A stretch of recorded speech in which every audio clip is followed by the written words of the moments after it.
दिवा येथे अनधिकृत इमारतींवर महापालिकेची कारवाई सुरू. उच्च न्यायालयात दाखल असलेल्या याचिकेमधील दिवा प्रभाग समिती क्षेत्रातील एकूण 10 इमारतींपैकी 3 इमारती पूर्णपणे यापूर्वीच निष्कासित करण्यात आल्या होत्या. उच्च न्यायालयाच्या आदेशाप्रमाणे उर्वरित 7 इमारतींपैकी सोमवारी 2 इमारतींवर कारवाई करण्यात आली आहे. ठाणे महापालिकेनं पोलीस बंदोबस्तात ही कारवाई सुरू केली होती. आत्तापर्यंत या कारवाईमध्ये 2 इमारती रिक्त करण्यात आल्या आहेत.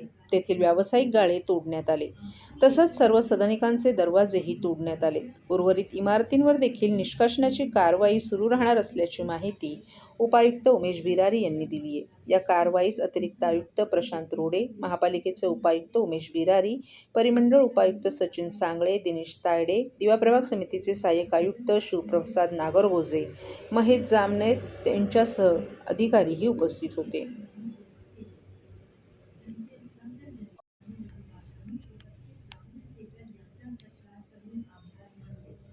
मुंब्रा रेल्वे अपघात प्रकरणी चूक प्रशासनाची असताना प्रवाशांचा दोष लावणाऱ्या रेल्वे मंत्र्यांनी प्रवाशांची जाहीर माफी मागावी.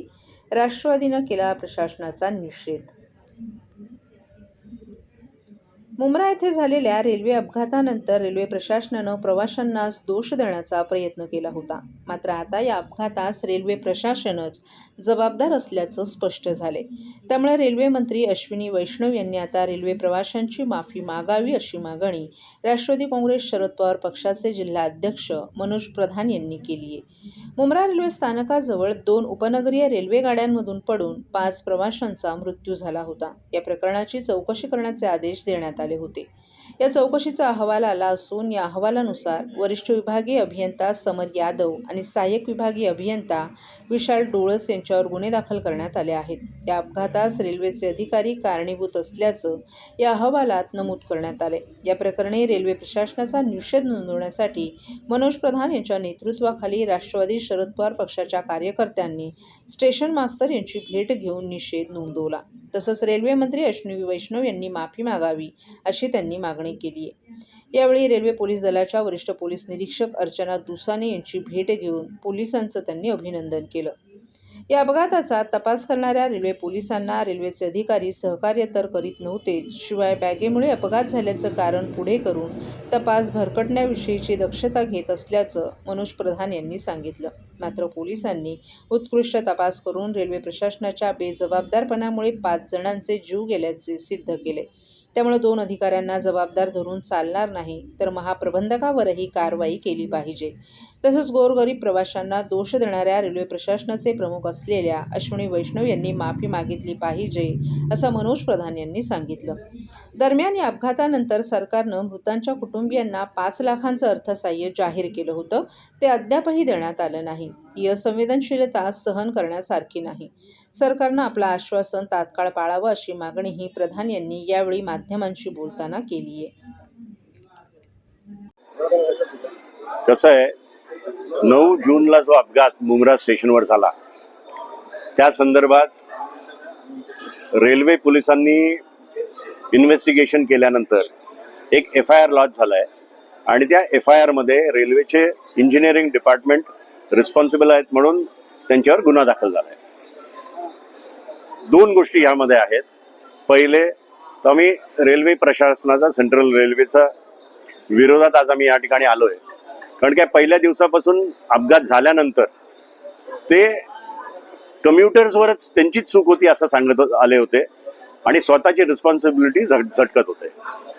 पण VJTI ची बॉडी आणि गव्हर्नमेंट रेल्वे पोलिसनी चांगलं इन्व्हेस्टिगेशन केलं आणि ते केल्यानंतर दोषी हे सेंट्रल रेल्वेच निघालं. तर 2 टप्प्यात आमचं हे आहे की रेल्वे पोलिसांचा आम्ही आभार मानणार आहोत की त्यांच्यावर प्रेशर पण होतं असं स्वतः त्यांचे अधिकारी सांगतात.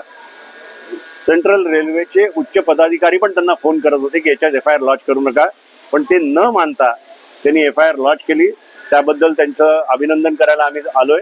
तसंच हे 2 अधिकारी ज्यांची नाव आली आहेत, डोळस आणि यादव, त्यांना लवकरात लवकर अटक करा आणि त्यांच्यावरचे जनरल मॅनेजर किंवा जे असतील ज्यांची जबाबदारी होती त्यांनाही या केसमध्ये घ्या अशी आमची इच्छा आहे.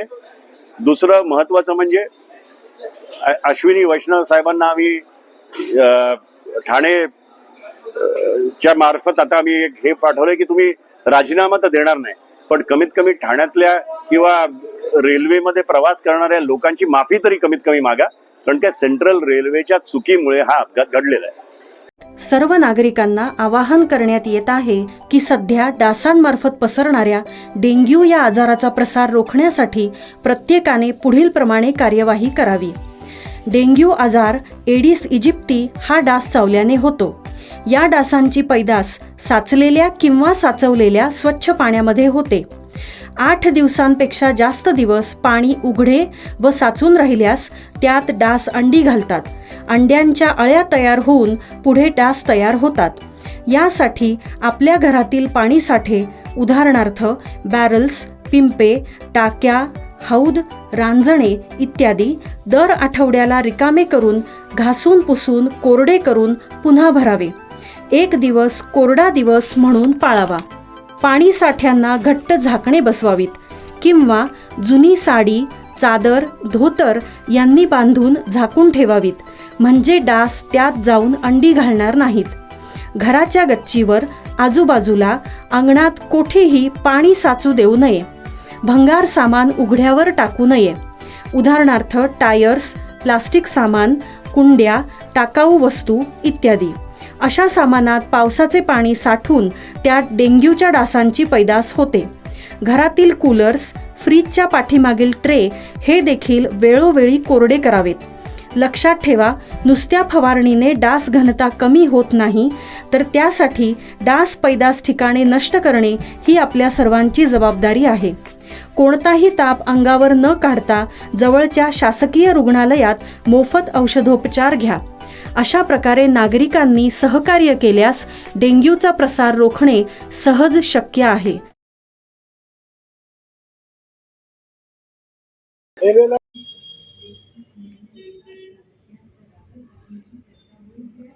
मुंब्रा रेल्वे स्थानकाजवळ 2 उपनगरीय रेल्वे गाड्यांमधून पडून 5 प्रवाशांचा मृत्यू झाला होता. या घटनेचा अहवाल प्राप्त झाल्यानंतर ठाणे लोहमार्ग पोलीस ठाण्यात मध्य रेल्वेच्या अभियंत्यांविरोधात गुन्हा दाखल झालाय. रेल्वे रुळांची दुरुस्ती योग्य पद्धतीनं केली नसल्याने ही दुर्घटना झाल्याचं अहवालात नमूद झाले. त्यामुळे निष्पाप प्रवाशांचा मध्य रेल्वेच्या हलगर्जीपणामुळे बळी गेल्याचं स्पष्ट झाले. वरिष्ठ विभागीय अभियंता समर यादव आणि सहाय्यक विभागीय अभियंता विशाल डोळस यांच्यासह इतरांविरोधात हा गुन्हा दाखल झालाय. मध्य रेल्वे मार्गावरील मुंब्रा रेल्वे स्थानकाजवळ दुर्घटना घडली होती. येथील वळण मार्गावर कसारा येथून छत्रपती शिवाजी महाराज टर्मिनस रेल्वे स्थानकाच्या दिशेनं वाहतूक करणारी आणि CST येथून कर्जतच्या दिशेनं वाहतूक करणारी रेल्वे गाडी एकाच वेळी आल्यानंतर हा अपघात झाला होता. या घटनेत एकूण 8 प्रवासी रेल्वे रुळांवर पडले, तर 6 प्रवासी रेल्वे गाडीच्या डब्यात पडून जखमी झाले. रेल्वे रुळांवर पडलेल्या प्रवाशांपैकी 5 जणांचा मृत्यू झाला. मृतांमध्ये एक पोलीस कर्मचाऱ्याचाही समावेश होता. या घटनेनंतर रेल्वे प्रशासनाच्या कारभारावर प्रश्नचिन्ह उपस्थित झाले. तसंच मुंब्रा रेल्वे स्थानकाजवळील धोकादायक तीव्र वळणाविषयी देखील चर्चा सुरू झाली होती. या प्रकरणाची अंतर्गत चौकशी सुरू होती. रेल्वेनं एक अहवाल तयार केला होता. अपघात प्रवाशांच्या बॅगेमुळे झाल्याचं रेल्वे अधिकारी सांगत होते. या प्रकरणात गुन्हा दाखल नव्हता. रविवारी या प्रकरणी मध्य रेल्वेचे वरिष्ठ विभागीय अभियंता आणि सहाय्यक विभागीय अभियंत्यांविरोधात गुन्हा दाखल करण्यात आला आहे.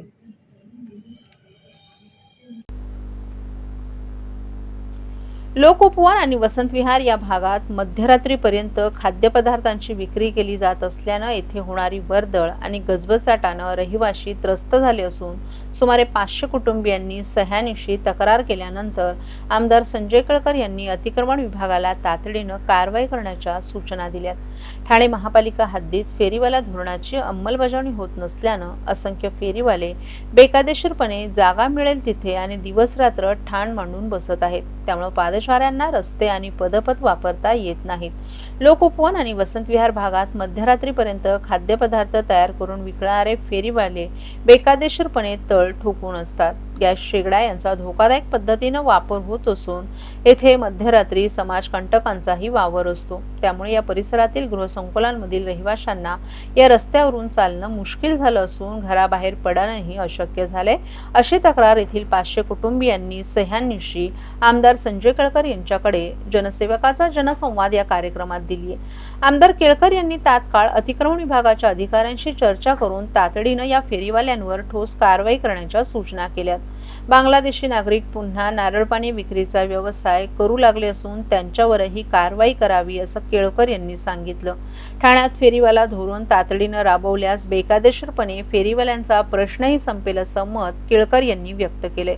यावेळी जनसंवाद कार्यक्रमाला माजी उपमहापौर अशोक भोईर, परिवहन सदस्य विकास पाटील, माजी नगरसेवक भरत चव्हाण, अनिल भगत, राजेश गाडे, योगेश भंडारी आदीही उपस्थित होते। जनसेवकाचा जनसंवाद या कार्यक्रमात स्टेडियम जवळील व्यापारी आणि रहिवाशांनी उपस्थित राहून आमदार केळकर यांचा सत्कार करून त्यांचे आभार मानले। येथील मासळी मार्केट जवळ असलेल्या मसाल्यांच्या गिरण्यांमुळे ध्वनी आणि वायू प्रदूषणाचा त्रास नागरिकांना होत होता। श्वसनाचे आजारही त्यांना जडले आहेत। गेली 1.5 वर्ष त्यांनी अनेक ठिकाणी पाठपुरावा करून देखील या गिरण्यांवर कारवाई करण्यात आली नाही। आमदार केळकर यांच्याकडे व्यथा मांडल्यानंतर केळकर यांनी पाठपुरावा करून या गिरण्यांवर कारवाई करण्यास प्रशासनाला भाग पाडले। त्यामुळे येथील नागरिकांना दिलासा मिळालाय। माझ्याकडे जवळजवळ 500 कुटुंबाच्या सह्याची या ठिकाणी निवेदन आज आलेलं आहे। लोक उपवन, वसंत विहार या सगळ्या भागामधलं की हे आता आम्ही कसं जगायचं कसं। आम्हाला रात्री पण 2-2 वाजेपर्यंत यांचे आवाज ऐकू येतात आणि यांचा त्रास होतो। आम्हाला आमच्या सोसायटीमधनं बाहेर पडणं मुश्किल होतं। मी तातडीने अतिक्रमण विभागाच्या सर्वोच्च अधिकाऱ्यांशी चर्चा केली।